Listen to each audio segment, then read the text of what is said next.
자, 이제 지대론 및 공간 구조론을 보겠습니다. 일단 1번은 그 지대와 직가의 관계에 관한 그 공식 있죠. 직가는 이자율분의 지대 하는 게 있죠. 또는 이 공식하고 유사한 겁니다. 이게 투자 가치는 요구 수익률분의 장래 기대 수익 있죠. 이거 언제 이렇게 말씀을 드렸는가 하면은 영구히 발생하는 수익일 때요. 영구히 발생하는 수익이고 매년 일정한 금액이 발생할 때 투자 가치를 묻는 문제는 이 공식을 이용한다 그랬어요. 여기 이제 요구 수익률이 주관적 수익률이죠. 투자 가치가 주관적 가치죠. 요거와 똑같이 구조가 지대는 토지 사용될 거잖아요. 토지 임대료. 그러니까 얘는 영구히 발생한 거예요. 무한히. 똑같은 구조인데 요거는 비례 관계 있고 요거는 반비례 관계 있죠. 그와 관련된 내용입니다. 그래서 1번에 이자율이 상승하면 토지 가격이 하락한다. 그죠? 이자율이 올라가면 토지 가격이 하락하죠. 근데 이게 토지 가격만 하락하는 건 아니에요. 사실은 부동산 가격이 전반적으로 다 하락한다고 보면 돼요. 이자율과 부동산 가격은 반비례 관계 있어요. 이런 거를 머릿속으로 생각하면 늦었다 그랬죠. 가슴으로 느껴야 돼요. 그래야 발빠르게 행동할 수가 있어요. 이자율이 올라가면 부동산 가격은 내려갑니다. 반대로 이자율이 내려가면 부동산 가격은 올라가는 거죠. 그러니까 10년 전쯤에 이미 부동산을 매입을 하려고 매입을 했던 사람들, 그러니까 이자율이 5%대 샀던 사람들은 엄청난 자본 이득을 얻었을 겁니다. 엄청난 자본 이득을 얻었어요. 그게 한번 생각해 보세요. 내가 돈을 1억을 갖고 있는데 5%대 당시에 1억을 갖고 있는데 10억이라고 할게요. 그냥 크게 10억을 갖고 있는데 그 당시에는 10억을 은행에 넣어놓으면 1년에 5천만 원 줬단 말이에요. 5%니까 맞죠? 맞잖아요. 10억을 은행에 넣으면 5천만 원이에요. 근데 좋겠다 이렇게만 생각하지 말고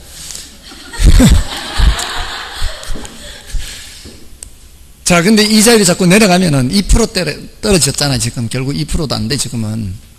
그러면은 2천만 원도 안 받는다, 이 말이에요. 그러면 그 당시에 5천만 원을 받을 수 있는 부동산을 찾아가면, 예? 임대료 수익 5천만 원 하는 그런 부동산을 찾아가면, 그런 부동산이 그 당시에는 10억 안 했다고요. 그 당시에는 10억 안 했어요. 한 6, 7억이면은 샀단 말이에요. 그 당시에는 임대료 수익률이 높았으니까 6, 7억에 5천이면은 한 뭐 8% 뭐 이 정도밖에 안 돼요. 7, 8%밖에 안 된다고요. 그 당시에는 그 7, 8%짜리 많았단 말이에요. 그러니까 이제 이자 받아서 안 되니까 그거 가지고 그냥 부동산 사는 거죠. 6, 7억 주고. 그래도 5천만 원 받으니까. 자, 근데 지금 어떤 상황이 됐어 이제? 2천만 원밖에 못 받아, 이제 10억 가지고. 그럼 뒤늦게 이제, 저 임대료 수익률 괜찮네? 하고 사람들 자꾸 이렇게, 입질하면은 어떻게 되겠어요? 6, 7억 하던 게. 점점 올라가지, 이제. 6, 7억, 7, 8억, 8, 9억. 이게 임대료 수익으로 버는 것보다도 자본이득으로 버는 게 더 커요. 아시겠나요? 그러니까 우리는 항상 부동산에 투자할 때는 두 가지 이득이 있다고 그랬잖아요. 소득이득과 자본이득이에요. 항상. 근데 이자율 변화에 따라서 뭐의 변화가 큰 거예요? 자본이득의 변화가 커요. 그러니까 이자율이 올라간다는 얘기는 자본 손실이 발생한다는 얘기예요. 부동산 가격이 떨어지는, 임대료 수입은 얻을 수 있을지는 몰라도 부동산 가격이 떨어진단 말이에요. 이자율이 내려가면은 지가가 올라가는 것 뿐만 아니라 부동산 가격이 전체적으로 다 올라간다고요. 얘가 떨어지면은. 반비례 관계. 지가뿐만이 아니라 부동산 가격이 다 올라간다고요. 이자율이 내려가면은 올라가지만 이자율이 올라가면은 부동산 가격은 떨어지게 된다 이 말이죠. 생각해서 늦었어요. 가슴으로 느껴야 돼. 가슴으로. 네. 자, 그렇게. 다음에 이번에 지대가 상승하면 토지 가격이 상승한다. 이 분자와는 비례 관계 있죠. 그리고 즉 지대와 직가는 비례 관계 있고요. 그 다음에 토지에 대한 위험이 커지면 토지 가격이 하락합니다. 다른 조건이 똑같다고 봐야 되거든요. 예, 수익은 똑같은 상황에서, 이게 수익은 똑같은데 위험이 크잖아요. 지금 이런 상황에서 위험이 커지면 어떻게 돼요? 위험이 커지면 요구 수익률도 커지게 되죠. 그러면 투자 가치는 떨어지죠. 그런 것처럼 위험이 커지면은 가치는 떨어지게 되는 겁니다. 그다음에 신도시 개발 계획이 발표되면 사업 예정지 주변 지역의 토지 가격이 상승하고, 이건 당연한 얘기고요. 기대 인플레이션율이 오르면 토지 가격은 올라가죠. 인플레가 발생하면 이제 올라가는 거죠. 자, 이제 넘어가셔서 지대론과 관련되는 이제 여기서 이제 본격적으로 이제 지대론 본론에 해당하는 거예요. 지대론과 관련해서 일단 지대론 논쟁이 있죠. 지대론 논쟁에서는 이거는 이제 200년 전 유럽 얘기죠. 200년 전 유럽에서 지대의 성격에 관한 논쟁을 했어요. 지대 성격. 지대가 잉여냐 비용이냐 이걸 이제 논쟁을 한 거죠. 그래서 고전학파는 지대를 뭐라고 봤고요. 예, 요건 이제 잉여로 봤잖아요. 신고전학파는 비용으로 봤죠. 그래서 여기 잉여로 본 고전학파는 이게 불로소득으로 봤잖아요. 불로소득. 근데 이거는 이제 농사 짓는 주로 이제 농업 생산인데, 물론 반드시 농업 생산은 아니지만 농업 생산 쪽으로 생각하면 이해하기 좀 더 쉽고요. 이거는 공업 생산을 생각하면 좀 더 쉽다 그랬어요. 공장을 지어서 제품을 생산할 때 토지도 제품 생산하는데 기여를 하죠. 그러니까 그 기여를 하는 데 대한 정당한 대가지, 불로소득이 아니에요. 제품 생산할 때 토지 없으면 어떻게 생산할 건데, 이런 얘기죠. 비용으로 본다는 건 이런 거고요. 그 다음에 여기서는 토지의 자연적 특성을 강조하고요. 이쪽은 토지의 인문적 특성을 강조하죠. 그리고 여기서는 생산 요소를 볼 때 노, 자, 토까지 보여요. 토지까지. 근데 신고전학파는 노, 자만 보는 거죠. 그래서 이렇게 토지를 보는 관점이 좀 달랐습니다. 그리고 이제 구체적으로 그런 지대 이론에는 차액지대, 위치지대, 절대지대, 그 다음에 입찰지대, 얘네들 위주로 보시고요. 그 중에 차액지대, 위치지대는 고전학파라 그랬고요. 요거는 마르크스 사회주의 경제, 사회주의 경제학이고요. 요 입찰지대는 위치지대를 도시-토지 발전시킨 거죠. 요 위에 세 가지는 이제 농경지 지대인데, 요 입찰지대는 도시지대죠, 도시. 그러니까 여기서는 주상공 얘기가 나오죠, 주상공. 주거용, 상업용, 공업용, 이렇게. 자, 그리고 이 이론들에서 그 지대가 발생하는 원인이 뭔지, 또 그 지대의 의미가 어떤 건지, 요거 얘기하잖아요. 차액지대에서는 지대가 발생하는 원인이 뭐예요? 비옥도 차이죠, 비옥도. 비옥도가 높은 땅은 지대가 높고, 그렇지 않은 땅은 지대가 낮고, 요거는 위치에 따라 수송비가 달라지죠. 그래서 수송비 절약분이 지대가 된다 그랬고요. 그래서 이 이론들은 생산물 가치에서 생산비 빼고 수송비 빼고 남는 것이 없는 경우가 있을 수가 있어요. 아주 비옥도가 낮거나 거리가 먼 그런 위치의 토지의 경우에는 지대가 0이 되는 그런 토지가 있을 수가 있죠. 이런 땅을 최열등지나 또는 한계지라고 얘기하죠. 한계지, 최열등지, 한계지. 자, 그런데 지금 이런 절대지대에서는 뭐예요? 이런 최열등지, 한계지에서도 지대가 발생한다 그랬어요. 그것은 토지 소유 자체로부터 지대가 발생한다 그러죠.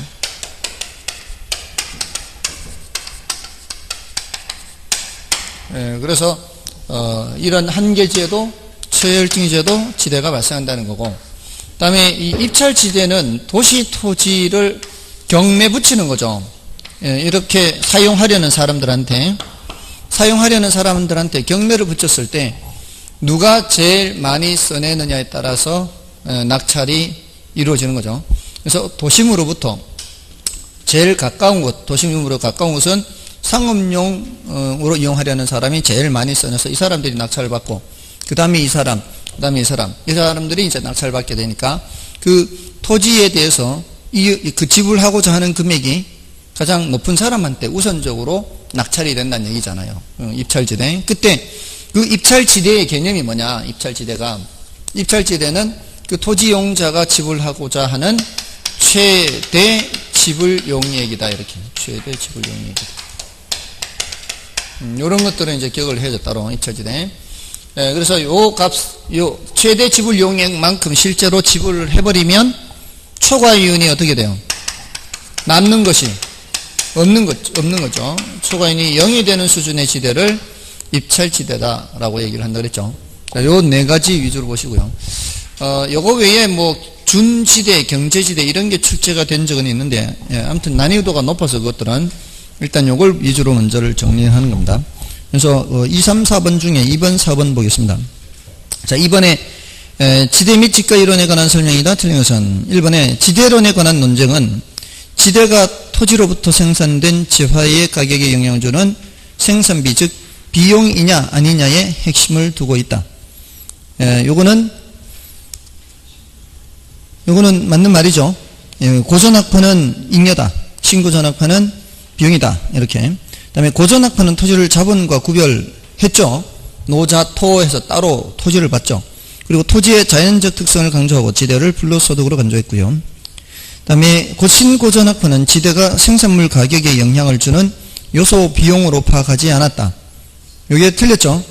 요소 비용으로 파악을 했죠. 그래서 3번 틀렸고요. 그 다음에 마르크스의 절대지대설에 따르면 지대는 토지 소유자가 토지를 소유하는 그 자체로 인하여 발생하며 따라서 한 개지 밖에서도 토지 소유자가 요구하면 지대가 발생하게 되고요. 그 다음에 입찰지대란 단위 면적의 토지에 대해 토지 이용자가 지불하고자 하는 최대 금액으로 초과이윤이 0이 되는 수준의 지대. 그렇습니다. 정답은 3번이었고요. 그 다음에 3번은 이제 여러분이 봐주시고 4번을 보겠습니다. 다음은 티넨의 지대 이론에 관한 설명이다. 틀린 것은 비옥도가 동일한 경우 지대는 위치에 따른 수송비에 의해 지대가 결정된다. 맞죠? 그 다음에 시장으로부터 멀어질수록 수송비가 증가하므로 지대는 상승한다. 시장으로부터 멀어질수록 수송비가 증가하면 지대가 하락하죠. 거리가 멀수록 지대는 하락합니다. 수송비 부담 때문에. 그래서 2번 틀렸고요. 그 다음에 한계 지대 곡선의 기울기는 작물에 따라 다르고 이 때문에 동심원적 농업 입지가 나타난다. 자, 이거는 이제 그 농업 입지론과 이 위치 지대로는 같은 내용이죠. 거리가 멀어질수록 수송비 부담 때문에 이게 작물에 따라 그 단위당 수송비가 달라요. 이 킬로미터당 수송비가 달라요. 어떤 작물은 수송비가 많이 발생하고 어떤 작물은 수송비가 적게 발생해요. 그러면 수송비가 많이 발생하는 그런 농작물은 먼 곳에서 농사 지으면은 수송비 때문에 손실 보잖아요. 그러니까 이렇게 되는 거예요. 수송비가 많이 발생하는 거는. 수송비가 적게 발생하는 이런 거죠. 그러니까 이 지대라는 게 생산비에서 수송비 빼야 되는 게 이게 낮아지는 거는 수송비 때문에 이게 지대가 낮아지는 거죠. 이렇게 낮아지는 게. 그러면 이제 빼고 남는 게 이만큼이라는 얘기거든요. 빼고 남는 게 이만큼이라는 얘기인데 안쪽에는 수송비가 많이 발생하는 그런 농업, 주로 집약적인 농업이고 바깥쪽은 수송비가 적게 발생하는 조방적 농업이 주로 자리를 잡는다는 게 바로 농업 입지론이죠. 근데 여기는 이제 제가 두 가지로만 나타냈는데 원래는 티네는 6개의 원을 그래요. 6개. 원래 티네는 6개 해서 이게 이제 보통 설명을 할 때는 이제 여기에 이제 도시가 이쪽으로도 있을 거 아니에요. 이렇게 이쪽으로만 있는 게 아니고 저쪽으로도 있을 거 아니에요. 이렇게 그러니까 요 좌우대칭이잖아요.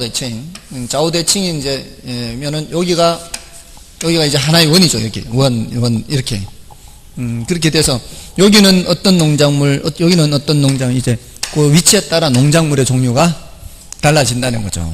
근데 이제 그 200년 전에 어떤 농작물을 농사 지었는지는 우리가 알 필요가 없는 거죠. 그냥 집약적 농업, 조방적 농업 이렇게 알면 되는 거죠. 근데 대학교 들어갔을 때 제가 고등학교 때 그 학습 방법이, 그러니까 우리나라 이 교육 방법이 안 좋은 게 순 막 암기식 막 달달달 외우고 이런 거잖아요. 그 교과서는 두께가 얇잖아요. 모든 게 다 정리가 되어서 그래 다 엑기스만 해가지고 이렇게 만들어 놓은 게 교과서잖아요. 근데 대학교에 가서 읽는 책은 이렇게 한 권짜리 두꺼운 책을 공부를 해야 되는데 거기에 있는 엑기스를 스스로 골라내야 되잖아요. 근데 고등학교 때 공부하는 습관 때문에 이 한 권을 다 외우려고 하니까, 그러니까 이런 항목들을 200년 전 유럽에서 무슨 농사 지었는지 그 위치에 따라 항목을 다 외우려고 하니까 이게 공부가 되나 이게. 그러니까 엄청 스트레스 받는 거죠.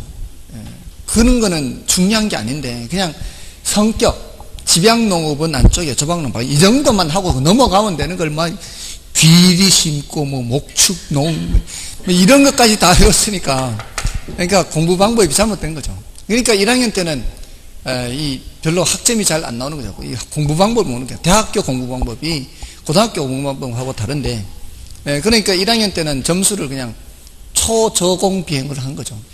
초저공 비행. 그게 우리 때는 학사 경고가 있었어요. 요즘도 있나요? 지금도 있어요.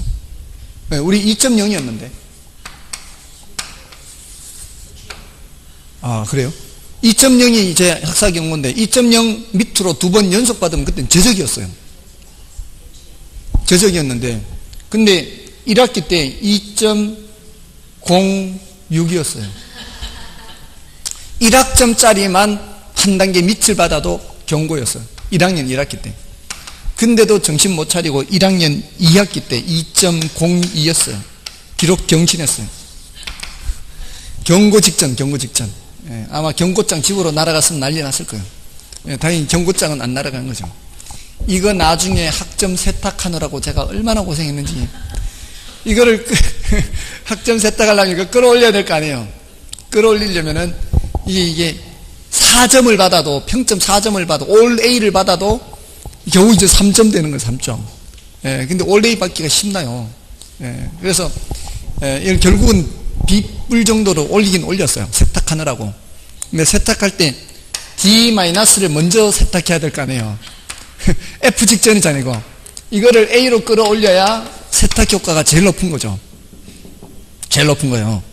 근데 제가 역사를 못한다 그랬잖아요. 세계문화사 그걸 D-를 재수강했는데 C- 받았어요. 재수강해서 C-. 얼마나 과목이 싫었는지, 정말 이 세계문화사를 왜 신청했는지 제가 그 당시에 바보같이. 근데 신청할 수 있는 게 별로 없었어요. 왜냐하면 1학년 때는 교양 과목에서 그룹별로 여기서 하나 이렇게 신청을 해야 되는데, 서양 문화사를 신청 안 하면은 저기 음대나 미대를 가야 돼요. 더 못하는 거예요. 더 못해요. 음대나 미대는. 그래서 아무튼 많이 힘들었어요. 그럼 공부하는 방법이 잘못됐던 거죠. 근데 이제 2학년 이제 올라와서 이제 전공 들어가서 그 다음부터는 이거 이렇게 해서는 안 되고 이렇게 좀 생각을 해봤죠. 교수가 어떤 문제를 출제할 건가 미리 예측을 해서 그걸 미리 준비를 하는 거죠. 지금 제가 말씀드린 이유는 여러분도 그렇게 하시라는 얘기죠. 지금도 안 늦었어요. 60며칠 남았는데 지금도 중요한 거 뽑아내란 얘기예요. 내가 중요한데 모르는 거 뽑아내란 얘기예요. 그래서 그런 것들 위주로 하시라는 얘기입니다. 항상 공부는 어떤 것들이 출제 가능성이 높다라는 걸 하고 그걸 미리 알고 있으면 되잖아요. 그럼 미리 이런 식으로 출제되니까 내가 그걸 미리 준비하고 있으면은 그럼 시험 나오면 맞추면 되는 거죠. 시험에 안 나올 수도 있죠. 물론 내가 찍은 게 다 나온다는 보장은 없으니까. 근데 미리 준비는 하고 있어야 돼요. 준비는. 그래서 그 예전에 제가 공부했던 게 그거예요. 나온다는 보장은 없어요. 나온다는 보장은 없는데 나온다면은 대답은 해야 될 거 아니에요.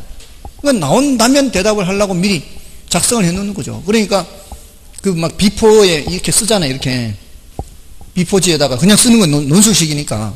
그러니까 미리 준비해서 이런 문제 나오면은 할 건 미리 적어 놓는 거죠. 미리 이런 문제 나오면 이렇게 대답하겠다. 미리 적어 놓는 거 미리. 그래서 거기에 걸리면은 점수 잘 나오는 거고, 안 걸리면 점수 안 나오는 거고, 그렇잖아요. 근데 공부를 잘한다면은 거기 준비했는 것에서 다 나오겠죠. 당연히. 그리고 그 준비하는 과정에서 본 것들이 있기 때문에 설령 100% 적중은 못해도 격가지로 출제가 되더라도 어느 정도는 쓴다는 거예요. 어느 정도는. 그러니까 그렇게 준비를 하면 된다는 거죠. 평소에 수업 시간에 중요하다고 했잖아요. 뭔가가 중요하다 그랬잖아요. 그럼 그런 것들을 이렇게 나오면 대답해야지, 이렇게 나오면 대답해야지. 그러면서 기출문제를 뭐라 말해? 기출문제 보면서 이런 식으로 출제되는구나, 이런 주제에 대해서 정리하면 되겠구나, 이렇게 하시라는 얘기예요. 아무튼 그렇게 하시면 되고요. 다음에 나머지 지문들 99쪽에 그 4번 지문, 농산물의 가격과 수송비 변화는 당연히 지대를 변화시키고요. 다음에 고립국 모형에서 폐쇄 경제를 가정하여 입지교차 지대론을 전개하였다. 뭐 이런 내용들은 이번에 그냥 참고로 보시면 되고요. 자, 넘어가시면 이제 5번은 튀넨의 위치지대를 계산문제로 만든 거예요. 튀넨의 위치지대를 계산문제로 만든 건데, 요게 한 10년 넘었어요, 이것도. 그러니까 아까 컨버스의 분기점 모형이었죠. 컨버스의 분기점 모형이 10년 넘은 거예요. 10년 넘었는데, 그래도 혹시 조금 준비를 해야 될 그런 계산 문제가 시장 수요 함수 계산 문제 있어요. 시장 수요 함수. 이거 10년 넘었어요. 아까 컨버스에 경계 묻는 거 있잖아요. 경계. 이게 분기점 모형이에요. 분기점. 그 다음에 이거 튀넨의 위치지대. 10년 넘은 거예요. 10년 넘었는데 이게 다들 뭐 그렇게 어렵지 않기 때문에, 어렵지 않기 때문에 좀 말씀을 드리는 거. 어려운 거라면 뭐 말씀을 안 드리죠. 그리고 이론으로 10년 넘은 거예요. 이론으로 10년 넘었는데 그래도 한 번쯤은 출제될 가능성이 있는 거. 그게 이제 부동산 총론의 공간성이에요. 10년 넘었어요. 그 다음에 광고, 마케팅 및 광고 지난주 했죠. 광고 이게 10년 넘었어요. 그 다음에 오늘 마지막에 하게 될 인근 지역의 생애주기. 인근 지역 생애주기. 이게 10년 넘었어요. 그러니까 10년에 한 번 정도는 그래도 언급될 만한 것들인데 10년이 넘은 것들이. 이것도 10년 넘은 것들. 그 중에 하나 튀넨의 위치지대요. 다음 표는 쌀, 우유, 사과 세 가지 상품의 천제곱미터당 연간 산출물의 시장가격, 생산비용, 교통비용을 나타낸다. 상품의 생산지와 소비되는 도시까지 거리가 19km인 지점에서도 이윤을 얻을 수 있는 상품들이었어요. 19km 지점에서도 이윤을 얻을 수 있으려면 수송비를 충분히 감당하고도 남아야 된다는 얘기죠. 그래서 이제 쌀, 우유, 사과를 이제 시장 가격에서 생산물 가치에서 생산비를 빼고, 리카도는 여기까지만 빼면 돼요. 리카도의 차익지대는 생산비만 빼면 되지만 여기는 뭐까지 빼야 돼요? 수송비까지 빼고 남는 게 이윤, 지대란 말이에요. 지대, 잉여. 이렇게. 쌀, 우유, 사과가 시장에서 얼마에 팔 수 있다고 그랬어요? 160, 210, 240이고, 생산비는 여기서는 60, 100, 130인가요? 그 다음에 수송비가 5, 6, 5인가요? 근데 19km까지 가야지. 킬로미터당 5만원이니까 19km까지 가야 되니까 곱하기 19를 해야 수송비가 나올 거 아니에요. 여기는 6 곱하기 19 해야 되고, 여기는 5 곱하기 19 해야 되고, 빼기만 하면 돼 이제. 그러니까 계산이 안 어렵다는 얘기예요. 곱하기 빼기만. 그럼 160에서 60 빼면 100에다가, 그리고 5에 19 곱하면 95니까 100에서 95 빼면은 5가 되고, 210에서 100을 빼면은 110이고, 여기 6에 19 곱하면 114잖아요. 110에서 114를 빼니까 마이너스 4가 되고, 여기는 110에서 여기 95잖아요. 그러면 15가 되고, 그래서 19km 지점에서도 이윤이 있는 것은 쌀과 사과, 이렇게 되는 거죠. 자, 그래서 정답은 4번이고요. 그 다음에 6번도 볼까요?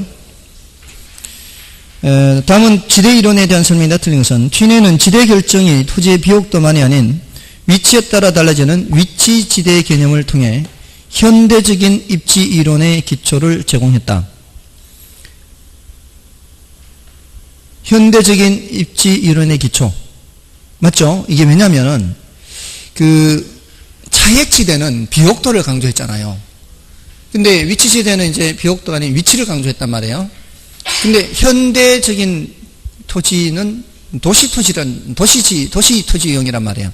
도시토지용에서는 비옥도가 아니라 위치가 중요한 거죠. 그래서 현대적인 그 입지론의 기초를 제공했고요. 그 다음에 입찰지대란 단위 면적의 토지에 대하여 토지 이용자가 지불하고자 하는 최대 금액으로 초과 이윤이 0이 되는 수준의 지대를 말한다. 예, 맞죠? 그 다음에 위치지대설에서는 비옥한 토지의 한정, 수확체감의 법칙 등을 가정한다. 이거는 차액지대에서 얘기하는 거죠. 그죠? 예, 차액지대입니다. 예, 그래서 3번 틀렸고요. 그 다음에 생산 요소 간의 대체가 일어날 경우 일반적으로 입찰지대 곡선은 우하향이면서 원점을 향해 볼록한 형태를 지니게 된다. 자, 입찰지대라는 게요. 이게 세 가지, 아까 주거용, 상업용, 공업용 이 세 가지만 놓고 보면은 이렇게 꺾인 선이 돼. 이렇게 도시 전체는 세 가지만 놓고 보면은. 근데 생산 요소가 얼마든지 대체 가능하고 또 업종이 무수히 많다라고 한다면은 이게 이런 선이 굉장히 다양하게 있다네. 이렇게 다양하게 이렇게 직선을 이렇게 하더라도 그 직선의 그 윗부분만 연결해서 이으면은 이렇게 무슨 형태가 돼요? 부드러운 곡선의 형태가 되죠. 그래서 원점을 향해서 볼록한 선이 되는 거예요. 이런 선을 포락선이라 그래요. 포락선. 원점을 향해서 볼록하게. 자, 그렇게 되고요. 그 다음에 단일 도심 도시에서 상업용 토지 이용이 도심 부근에 나타나는 것은 상업용 토지 이용이 단위 토지 면적당 생산성이 높고 생산물 단위당 한개 운송비가 크기 때문이다. 자, 이게 이제 이렇게 생각하세요. 이걸 이론적으로, 논리적으로 이해하기는 굉장히 어려워요. 근데 직관적으로 오히려 더 쉬울 수 있어요. 여러분도 한번 생각해 보세요. 어떤 상품을 수송을 할 때 도시 외곽에서 1km 수송할 때 비용하고요. 도심 내부에서 1km 수송할 때 내부하고, 그 도심 내부에서 수송할 때 1km 수송할 때 비용하고, 그 비용이 어디가 더 많이 발생하겠어요? 도심에서 1km 수송할 때 비용이 더 많이 발생하겠죠. 직관적으로. 그렇게 생각하세요. 자, 그러니까 상업용이 도심에 자리 잡는 이유는 그 상업용의 경우에 생산되는 그 상품들, 뭐 그 서비스가 될 수도 있고 뭐가 될 수도 있어요. 어떤 자본주의 사회에서는 농업이든 공업이든 상업이든 상품을 생산하는 거예요. 그런 상품을 생산할 때에 단위당 수송비가 누가 제일 많이 발생한다는 얘기예요?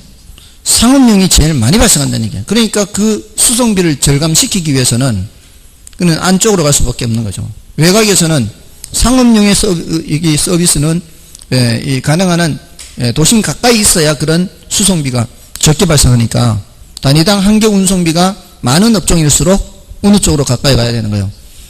도심 쪽으로 가까이 가야 된다는 거예요. 그렇게 직관적으로 생각하세요. 그냥 아시겠죠? 직관적으로. 그래서 상업용 토지용이 토지 면적당 생산성이 높고 생산물의 단위당 한개 운송비가 크기 때문이다. 그 다음에 7번의 경우는 방사형 교통망이죠. 방사형이 뭐예요? 방사형은 부채살 펼쳐지듯이 형성되는 그런 이제 교통망을 말하는 거죠. 도시에 있으면 이렇게 외곽으로 부채살이 펼쳐지는 것처럼 이런 교통망이죠. 자, 이런 교통망이 형성이 되면은 이 말이에요. 자, 그럼 원래 도시의 지가 구조가 이런 상태였어요. 이런 상태여서 방사형 교통망이 확충이 되면은 지가 구조가 어떻게 되겠어요? 이 외곽을 이용하기가 더 쉬워지죠. 도심에서 외곽으로 나가기도 쉽고요. 외곽에서 안으로 들어가기도 쉬운데 대체로 외곽을 이용하기가 더 쉬워지니까 외곽의 토지 이용이 더 많아지지 않겠어요? 그러면은 지가 구조가 이렇게 되지 않을까요? 외곽을 더 이용하게 된다면? 맞나요? 외곽을 더 이용하잖아요. 더 이용하면 외곽 땅값은 올라가게 되어 있습니다. 자, 그러면 지가 구조가 어떻게 돼요? 더 완만해지는 거죠. 심해지는 게 아니고 지가 구조는, 경사도는 완만해집니다. 그래서 1번 지문이 틀렸어요. 그리고 도심부 대비 외곽 지역의 지가가 상대적으로 어떻게? 도심부 대비 상대적으로 올라가는 거죠.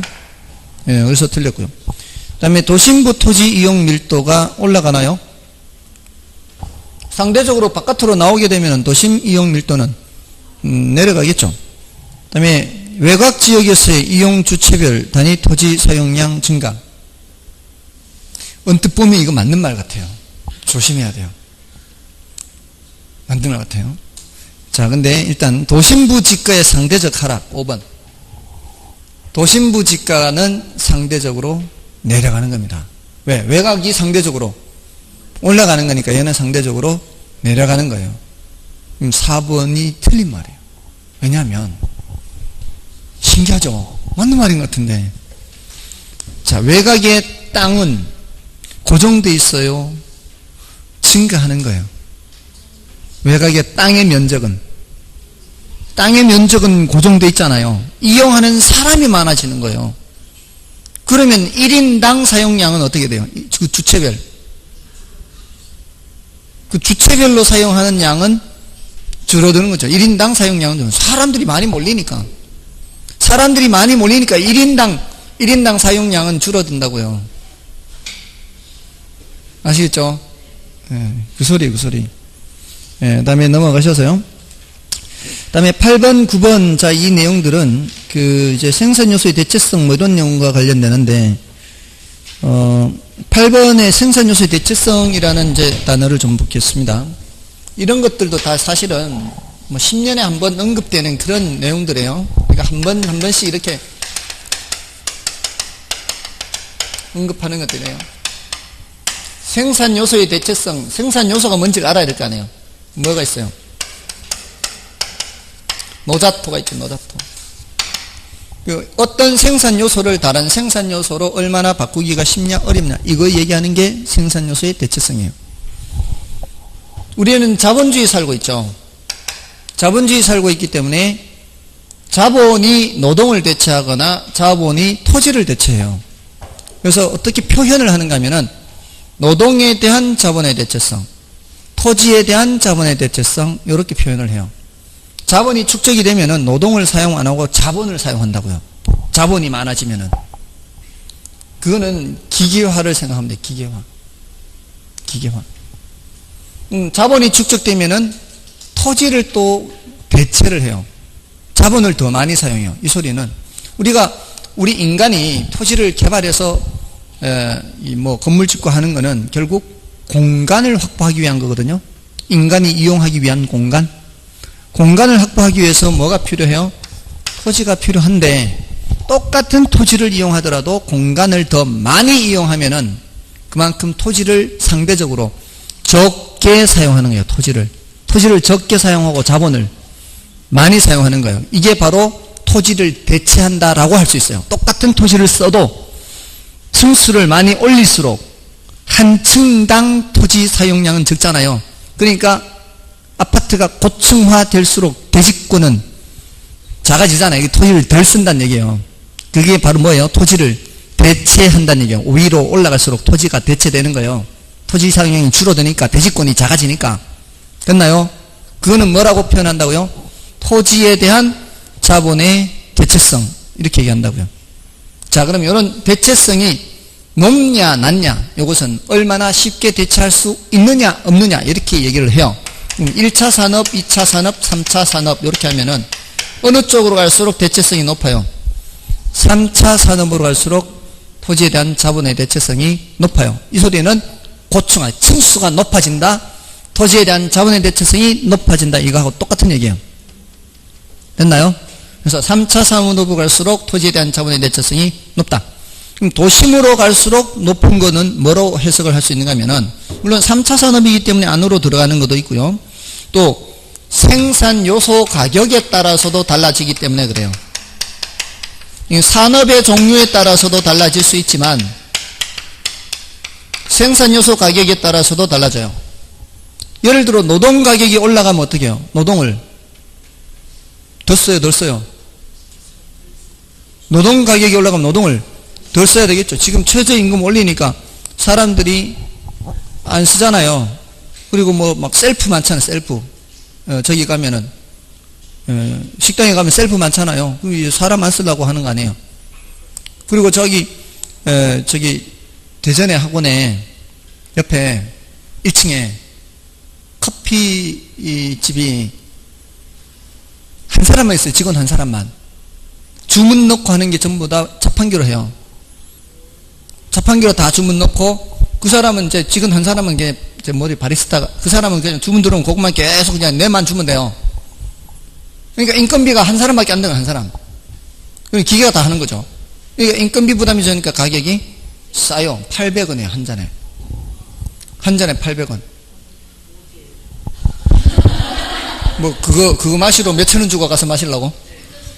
근데, 보세요. 재밌는 게, 그 밑에 원래 2천 몇백 원 하던 커피숍이었거든. 2,500원인가. 그래도 좀 싸죠. 2,500원이라 해도 좀 싼데, 2,500원 할 때는 제가 안 샀어요. 2,500원 할 때는 안 샀어요. 그냥, 뭐, 믹스도 있고 저기 있으니까. 근데 800원 하니까 사는 거죠. 근데 사는데 내 것만 사는 게 아니고, 위에 직원들 것까지 다 사는 거죠.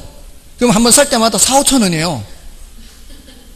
2,500원 할 때는 내 것만 사거나 뭐 이렇게 절 안 사다가 800원 하니까 오히려 내 지출액이 훨씬 많아져요.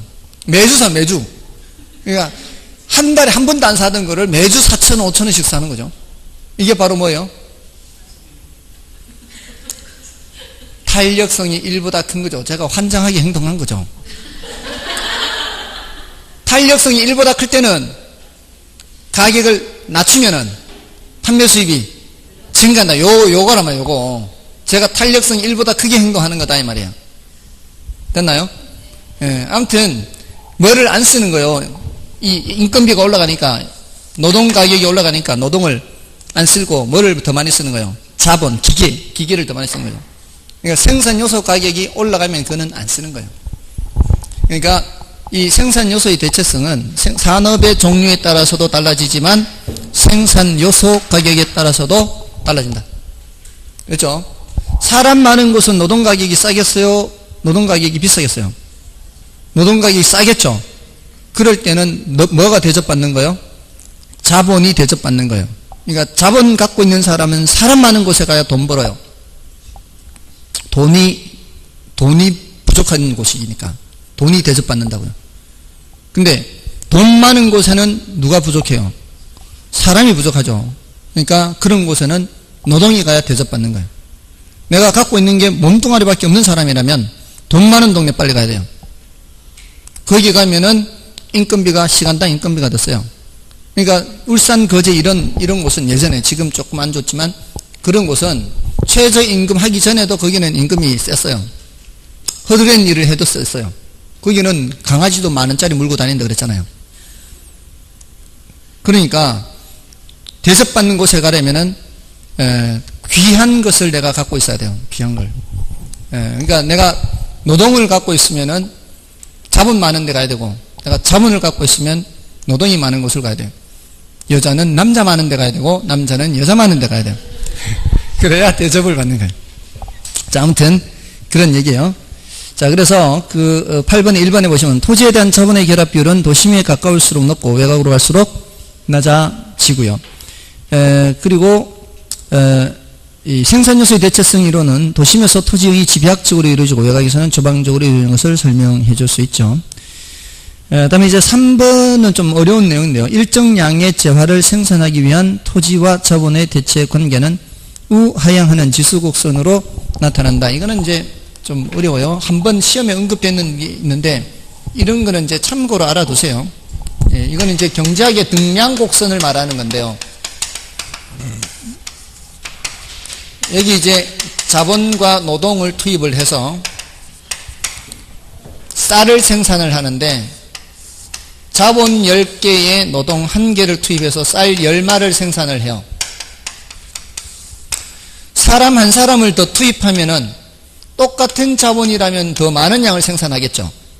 근데 똑같은 10마를 생산하려면은 자본의 양을 좀 줄여도 되지 않을까요?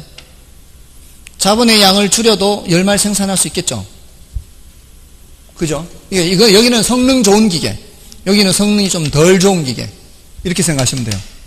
그럼 사람이 한 사람 더 늘어나더라도 10마를 생산하려면은 또 자본을 좀 더 줄여도 되겠죠. 근데 처음에 줄였던 것보다는 좀 덜 줄여야만 열마를 유지할 수 있을 겁니다. 사람 한 사람 한 사람 늘어날 때 자본을 줄여도 되긴 되는데 가면 갈수록 자본 줄이는 크기는 줄어들어야 돼요. 점점 이제 자본이 귀해지거든요. 아무리 사람이 10명이 하더라도 맨손으로는 할 수 없잖아요. 자본이라는 게 도구 같은 것도 다 자본이거든요.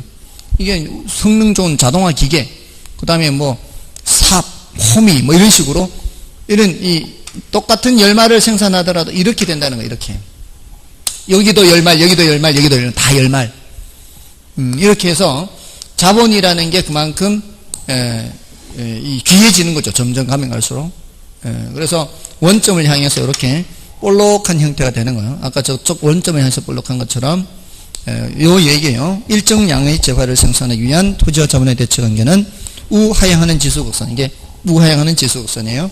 참고로 알면 되고요. 그는 그다음에 생산 요소의 대체성은 기업이나 4번에 토지에 대한 자본의 비율이 높다는 것은 토지에 대한 자본의 비율이 높다. 이게 뭐예요?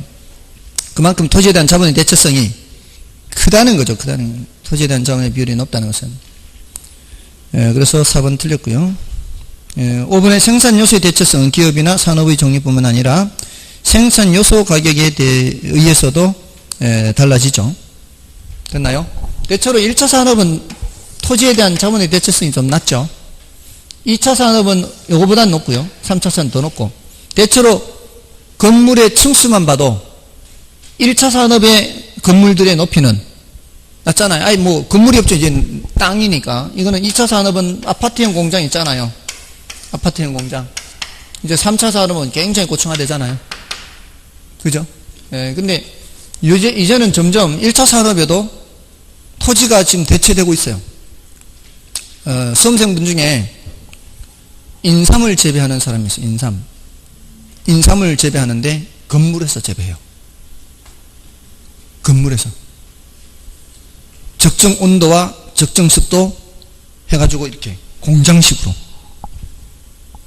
예전에 제가 신문 기사를 본 적이 있는데 그분이더라고. 신문 기사를 봤는데. 그렇게 해서 농사를 짓는데 관건이 어린 인삼을 구해 가지고 와야 되나 봐요. 그 씨앗을 발화시키는 건 안 되나 봐요. 씨앗을 발화시키는 것까지는 흙이나 뭐 이런 데서 해야 되나 봐요. 그러니까 그거를 구해 와서 이렇게 키우기를 이런 공장에서 키우는가 봐요. 아무튼 그렇게 하고요. 또 저기 모구촌인가 다니는 이제 영업 하던 분을 만났는데 이게 수업하러 왔는데 요새는 돼지를 1층, 2층 이렇게 한대요. 그래가지고 엘리베이터에 키워가지고 밑으로 내려보내고 뭐 이렇게 돈사가 이렇게 공장식이 돼 있어서 그렇게 한대요. 1차 산업도 그렇죠. 훨씬 더 그게 또 효과적으로 관리가 될 수 있죠.